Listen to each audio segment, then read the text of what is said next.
August 5th, 1964. Lieutenant Everett Alvarez Jr. ejected from his burning A-4 Skyhawk over the Gulf of Tonkin, watching his aircraft spiral into the sea in a tail of black smoke and flame. As his parachute deployed, pulling him violently upward before beginning the slow descent toward the Vietnamese coastline, Alvarez had no idea he was about to become the first domino in a cascade that would eventually number 591 American prisoners of war. He certainly had no idea he would spend the next 8 years and 7 months in captivity, longer than any other American POW in Vietnam. As Alvarez splashed down in the warm waters of Hon Gai Harbor, Vietnamese patrol boats already converging on his position, he expected to be held for perhaps weeks, maybe months. The Geneva Convention was clear about treatment of prisoners of war. America was a superpower. This conflict in Vietnam was barely even a war yet, just advisors and limited strikes. Surely this would be resolved quickly. The Vietnamese fishermen who pulled him from the water and bound his hands had different ideas. So did the political officers who would soon take custody of him. And so did the architects of the prison system that would become known with bitter irony as the Hanoi Hilton. What Alvarez couldn't know, treading water in the Gulf of Tonkin as rough hands grabbed his flight suit, was that he was about to enter a prison system specifically designed not to house prisoners, but to break them. The Hỏa Lò Prison, French for fiery furnace, had been built by French colonists in 1896 to torture Vietnamese independence fighters. The North Vietnamese had learned from masters, and now they would apply those lessons with systematic precision to American pilots. Lieutenant Commander John McCain would arrive 3 years later, pulled from Truc Bac Lake with 2 broken arms, a broken leg, and a shattered shoulder after his A-4 was shot down over Hanoi. Commander James Stockdale would arrive in 1965, beginning a 7-year ordeal of torture and isolation that would earn him the Medal of Honor. Navy Lieutenant Jeremiah Denton would blink TORTURE in Morse code during a televised propaganda interview, the first confirmation to the world that American POWs were being systematically tortured. These men and 587 others would endure a captivity that combined medieval torture with modern psychological warfare, 18th century prison conditions with 20th century propaganda requirements, and physical brutality with sophisticated mental manipulation. They would survive through a combination of military discipline, improvised communication systems, dark humor, and a resistance network that operated through prison walls. This is the story of how American pilots, shot down over North Vietnam and imprisoned in conditions designed to destroy the human spirit, instead created a military organization within prison walls. How they resisted despite torture that would have broken medieval prisoners. How they maintained sanity through years of solitary confinement that should have driven them mad. And how they emerged from captivity, broken in body but unbroken in spirit, having proven that the human will to resist can survive anything. The Hỏa Lò Prison sat in the heart of Hanoi, a squat compound of yellow stucco walls topped with broken glass and barbed wire. Built by the French to hold 450 Vietnamese prisoners, it routinely held over 2,000 during the independence struggle. The French had optimized every detail for suffering: cells without windows, stocks for ankles and wrists, an execution courtyard where condemned prisoners were guillotined. When the French departed in 1954, the Vietnamese kept Hỏa Lò operational, using it to imprison political dissidents and criminals. The torture chambers remained. The isolation cells remained. The execution courtyard remained. When American pilots began falling from the sky in 1964, the North Vietnamese had a ready-made facility specifically designed to break human beings. The prison complex covered roughly 4 acres in downtown Hanoi, surrounded by 16-foot walls with guard towers at each corner. Inside, the compound divided into distinct sections that prisoners would give sardonic nicknames: Little Vegas, torture area with rooms called Desert Inn, Riviera, and Golden Nugget; Heartbreak Hotel, isolation cells; New Guy Village, intake area for newly captured POWs; and Camp Unity, large communal cells added later in the war. The cells varied in size and condition, but all shared certain characteristics. Concrete floors, sometimes covered with worn straw mats. Concrete sleeping platforms or wooden stocks. Bucket toilets that were emptied irregularly. Walls sweating with humidity and covered in grime, and air that never moved, creating a suffocating atmosphere that reeked of human waste, rotting food, and despair. Captain James Mulligan, shot down in March 1966, described his first cell. 6 feet wide, 9 feet long, 13 feet high. A concrete bed platform, a bucket for waste. A single bare bulb hanging from the ceiling, controlled from outside. No windows, just a small vent near the ceiling covered with iron bars. The heat was unbelievable. Hanoi in summer reaches 105 degrees with 90% humidity. Inside that concrete box with no ventilation, it was easily 120 degrees. You couldn't touch the walls. They were too hot. You lay on the concrete platform in your own sweat, unable to sleep, feeling your body slowly cooking. The physical conditions, while brutal, were merely the foundation. The true architecture of Hỏa Lò was psychological. The prison was designed to isolate prisoners from each other, from information, from hope. The goal was not imprisonment, it was transformation. The North Vietnamese wanted to turn American pilots into propaganda tools, confessing to war crimes and denouncing American policy. To achieve this, they had developed a systematic torture program based on techniques the French had used on them, refined with input from Soviet and Chinese advisors who had studied American POWs from Korea. The program had clear objectives: extract confessions, create propaganda statements, destroy military cohesion, and break prisoner resistance to create compliant captives. The Vietnamese had learned from Korea that American servicemen could be broken, but the process required systematic application of physical pain, psychological pressure, and social isolation. They had studied the accounts of American POWs, who had collaborated in Korea and identified the techniques that worked. Now they would apply those lessons with the fervor of ideological true believers, who genuinely viewed captured American pilots as war criminals deserving of punishment. Major Hubert Flesher, operations officer with expertise in POW resistance, was shot down in October 1967. Years later, he testified before Congress. The Vietnamese torture program was sophisticated and systematic. They had studied pain, what types worked best, how long humans could endure specific techniques, what combinations produced the fastest results. This wasn't random brutality. This was scientific torture, applied by people who had been trained in its application and had refined their techniques over years of practice. The torture techniques used at Hỏa Lò fell into several categories, each with specific purposes and escalation patterns. The rope trick was the most common and most feared. Guards would bind a prisoner's arms behind his back, then progressively tighten the ropes, pulling the arms upward and inward until the shoulders dislocated.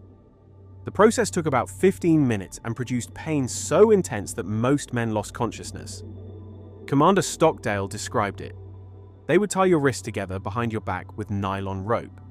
Then they'd loop rope around your upper arms and pull them together behind you until your elbows touched. Your shoulders would dislocate with a pop you could hear across the room. Then they'd push your arms up toward your neck until you thought your spine would break. The pain was indescribable. Your whole body would go into convulsions. You'd vomit. You'd lose control of your bladder and bowels. And they'd leave you like that for hours. The fan belt treatment involved beating prisoners with rubber fan belts cut from vehicle engines.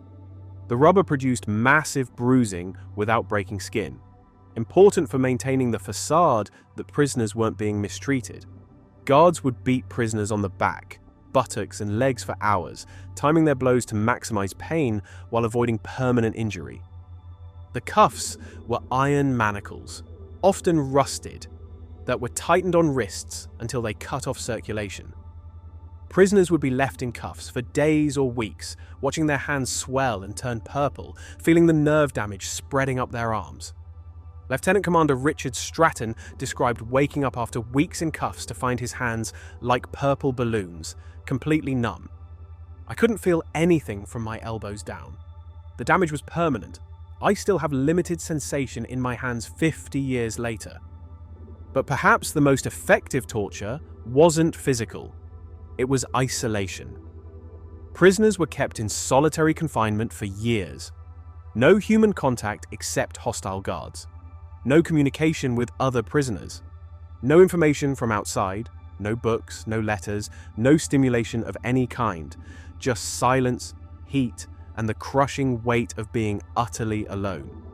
The psychological effects of isolation are well documented in medical literature. After 2 weeks of complete isolation, humans begin experiencing hallucinations. After a month, cognitive function degrades. After 6 months, permanent personality changes occur. The North Vietnamese kept American pilots in isolation for years. Lieutenant Porter Halliburton, shot down in October 1965, spent 700 consecutive days in isolation. His account is clinical. Around day 30, I started seeing things. Shapes moving in shadows, patterns in the concrete that seemed to shift. By day 90, I was having conversations with people who weren't there. By day 180, I couldn't remember my wife's face clearly. I knew I was losing my mind, and there was nothing I could do to stop it. The only thing that saved me was the TAP code. The TAP code was the innovation that transformed the American POW experience from individual suffering to collective resistance. It was a simple 5x5 matrix communication system based on the alphabet. To transmit a letter, you would tap its row number, pause, then tap its column number. The letter C was tap tap, pause, tap tap tap. The letter T was tap tap tap tap, pause, tap tap tap tap. Captain Carlisle. Smitty Harris, an Air Force pilot shot down in April 1965, brought the TAP code into Hỏa Lò. He had learned it in survival training, but realized it could be adapted for prison communication. Within weeks of his arrival, he had taught it to every prisoner he encountered during interrogations or cell moves. Those prisoners taught others. The TAP code spread through the prison like a virus the Vietnamese couldn't stop. The impact was immediate and profound. Prisoners who had been isolated for months suddenly had contact with other Americans. They could share information, pass orders from senior officers, coordinate resistance, and most importantly, break the suffocating isolation that was driving them mad. Commander James Stockdale, the senior naval officer in the prison and de facto commander of American POWs, used the TAP code to establish military order within the prison. He issued orders through the walls.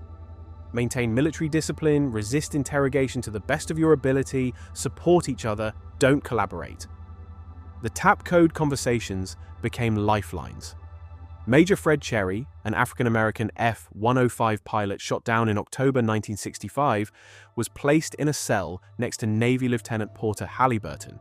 Cherry was badly injured, his shoulder shattered, and the Vietnamese denied him medical treatment. For months, Halliburton tapped encouragement through the wall, keeping Cherry alive through the worst of his injuries. Years later, Cherry testified, "Porter saved my life. Not physically, though he probably did that too by keeping my spirits up, but he saved my sanity. Knowing there was another American on the other side of that wall, someone who cared whether I lived or died, gave me reason to keep fighting." The Vietnamese knew about the TAP code. They heard prisoners tapping and knew it was communication, but they couldn't stop it.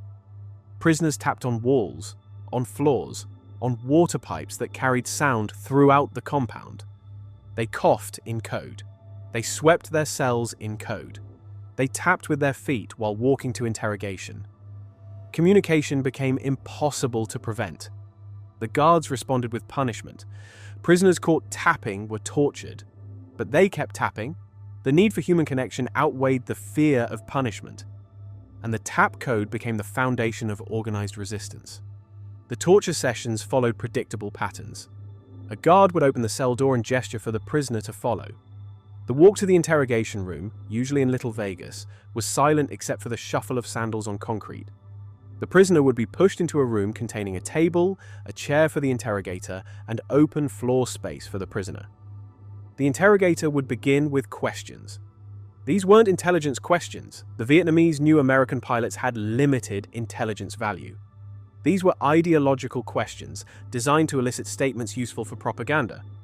You admit you are a war criminal? You admit you bombed civilian targets? You admit American policy in Vietnam is imperialist aggression? The prisoner, following the code of conduct, would refuse to answer beyond name, rank, serial number, and date of birth. The interrogator would repeat the questions. The prisoner would refuse. This would continue for perhaps 15 minutes. Then the torture would begin. Major James Kasler, shot down in August 1966, was tortured repeatedly over 6 months to force him to write a confession. His account: "They wanted me to write that I had deliberately bombed schools and hospitals. I refused. So they started with the fan belt, beating my back and legs until I couldn't stand. When I still refused, they moved to the rope trick. They dislocated both my shoulders and kept tightening the ropes. I lasted maybe an hour before I passed out. When I woke up, we'd start again. This went on for days. They'd let me recover enough to be coherent, then torture me again. After 2 weeks, I was broken. I wrote what they wanted. Then I felt like I'd betrayed everything I believed in." The psychological aftermath of torture was often worse than the physical pain. Prisoners who broke under torture, and eventually everyone broke, experienced overwhelming guilt. They felt they had betrayed their country, their fellow prisoners, their own principles. Commander Stockdale, recognizing that guilt was destroying morale, issued orders through the TAP code that would become known as Stockdale's Rules. Resist to the point of permanent injury, then do what you must to survive. If you're tortured into making a statement, take it back as soon as possible. Don't feel guilty for breaking under torture. Everyone breaks. The goal isn't to never break. It's to resist as long as possible and minimize what you give them. These rules provided psychological cover for prisoners. They could resist knowing they had permission to survive. They could break under torture without feeling they'd betrayed their fellow prisoners. And they could take back statements, even if it meant more torture, restoring their sense of honor. Lieutenant Commander Jeremiah Denton's famous television interview in May 1966 exemplified this resistance. Denton had been tortured for weeks to prepare him for the interview. During the televised interview, while answering questions in a wooden monotone that clearly indicated coercion, Denton blinked his eyes in Morse code. Torture. American intelligence officers analyzing the video recognized the signal. It was the first confirmation that American POWs were being systematically tortured, contradicting North Vietnamese claims of humane treatment. Denton paid dearly for his resistance. Months of torture followed, but he had gotten the truth out. The physical conditions at Hỏa Lò made survival itself a daily challenge. The food was deliberately insufficient, calculated to keep prisoners alive but constantly hungry.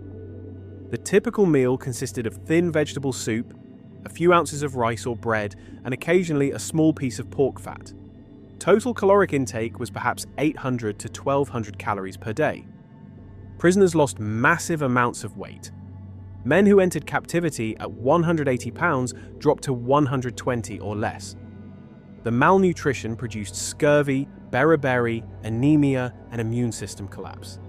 Medical care was deliberately inadequate. Commander Stockdale's leg, badly broken during ejection, was never properly set.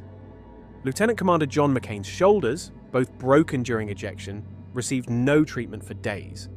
When he finally received medical attention, it consisted of crude manipulation that left him unable to raise his arms above his head for the rest of his life. The tropical diseases were constant. Dysentery, malaria, and intestinal parasites afflicted prisoners continuously. The heat in summer reached 120 degrees inside cells. Winter brought cold that prisoners faced with only thin cotton uniforms. Yet somehow, prisoners adapted. They developed elaborate mental exercises to maintain sanity during isolation. They would mentally build houses, brick by brick. They would replay every football game they'd ever watched. They would solve complex mathematical problems without paper. Commander Stockdale mentally reconstructed philosophical works from memory, particularly Stoic philosophy. Captain Eugene McDaniel mentally designed an entire house down to the smallest details, and after release actually built that house exactly as designed. The prisoners also developed dark humor as a coping mechanism. They gave mocking nicknames to guards: Soft Soap Fairy, Straps and Bars, the Rat. They created absurd mental scenarios. They found ways to laugh at their captors. Lieutenant Commander Robert Shoemaker explained, "When you can laugh at your captors, even internally, they lose some power over you." The humor wasn't about the torture being funny. It was about refusing to let the torture define you. In late 1969, North Vietnamese policy shifted. Following Ho Chi Minh's death, the new leadership decided to improve POW conditions. Torture decreased significantly. Prisoners were moved into larger communal cells where they could interact directly. The move to Camp Unity was transformative. Prisoners who had been isolated for years suddenly had direct human contact. Lieutenant Colonel John Flynn established formal military organization with morning formation, duty assignments, and educational programs. The prisoners created a functioning military unit within prison walls. They taught classes in foreign languages, mathematics, history. They staged theatrical productions. They organized sports leagues. This communal period, while still imprisonment, was psychologically easier than isolation had been. The end came suddenly. In January 1973, the Paris Peace Accords were signed. On February 12, 1973, the first group of prisoners departed Hanoi for freedom. Captain Jeremiah Denton was among the first group. As he walked to the aircraft, he stopped to speak to reporters. His statement captured the POW experience. "We are honored to have had the opportunity to serve our country under difficult circumstances. We are profoundly grateful to our Commander-in-Chief and to our nation for this day. God bless America." Then he saluted and boarded the aircraft. Lieutenant Everett Alvarez Jr., the first prisoner taken, was among the last released. He had been imprisoned for 3,113 days, 8 years, 7 months, and 7 days. As he boarded the aircraft, he later recalled, "I couldn't believe it was really happening. After so many years, I was actually going home." The reception at Clark Air Force Base revealed the toll of captivity: malnutrition, untreated injuries, tropical diseases, and psychological trauma. But medical personnel were struck by something else: the prisoners' spirits. Despite years of torture, they displayed remarkable mental resilience. The debriefings revealed the extraordinary story of resistance. Intelligence officers learned about the TAP code, Stockdale's leadership, and the military organization prisoners had maintained. Commander Stockdale received the Medal of Honor for his leadership. Lieutenant Commander Denton received the Navy Cross. But the real heroism was the daily resistance, the refusal to give up, the support for fellow prisoners, the maintenance of honor despite overwhelming pressure. The 591 American POWs released in Operation Homecoming represented only part of the total captured. An additional 1,350 Americans were listed as missing in action. Their fate remains officially unknown, though evidence suggests most died in captivity before reaching Hanoi. The returning POWs were adamant that no Americans remained in captivity. They had maintained careful accounting through the TAP code network. But this message was often drowned out by families hoping their loved ones might still be alive. The legacy of the Hanoi Hilton extends beyond the specific prisoners held there. The POW experience shaped American military training. SERE schools incorporated lessons about resistance techniques, psychological resilience, and survival strategies. The TAP code became standard instruction. The philosophical legacy was profound. Stockdale's writings about captivity, drawing on Stoic philosophy, became influential. His central insight, that optimists who expected quick rescue often broke while realists who accepted long captivity but maintained faith in eventual triumph adapted better, became known as the Stockdale Paradox. The annual POW/MIA remembrance ceremonies keep the memory alive. The black POW/MIA flag flies at government buildings. Veterans organizations maintain the history. But perhaps the most powerful memorials are the reunions. The returning POWs maintained close connections for decades. Captain Mike McGrath described them. "When we get together, we don't talk much about the torture. We talk about the resistance, the creative ways we fought back. We celebrate that we survived with our honor intact. They tried to break us, and they failed." The younger generation of military personnel studies the Vietnam POW experience as a masterclass in resistance and survival. The lessons remain relevant. Maintain unity, resist creatively, support each other, survive with honor. Lieutenant Colonel Leo Thorsness, who spent 6 years at Hỏa Lò, later spoke about survival. "You can't control what happens to you, but you can always control how you respond. They could torture my body, but my mind and spirit belong to me. As long as I controlled those, they hadn't defeated me." Commander Stockdale reflected before his death in 2005. "We were ordinary men, thrust into extraordinary circumstances. We weren't heroes when we arrived. We were scared pilots who had been shot down. We became something more through resistance and survival. The real lesson isn't that we were special men. It's that ordinary men can do extraordinary things when they must, when they support each other, and when they refuse to surrender their principles regardless of the cost.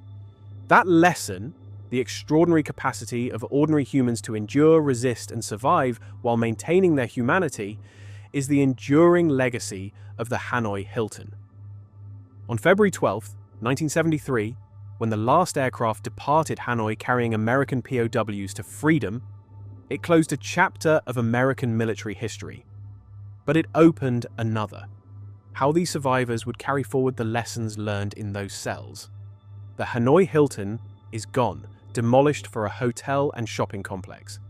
But its legacy endures in every person who faces adversity and chooses to resist, to maintain principles despite pressure, to support others while suffering themselves, and to believe that the human spirit can survive anything.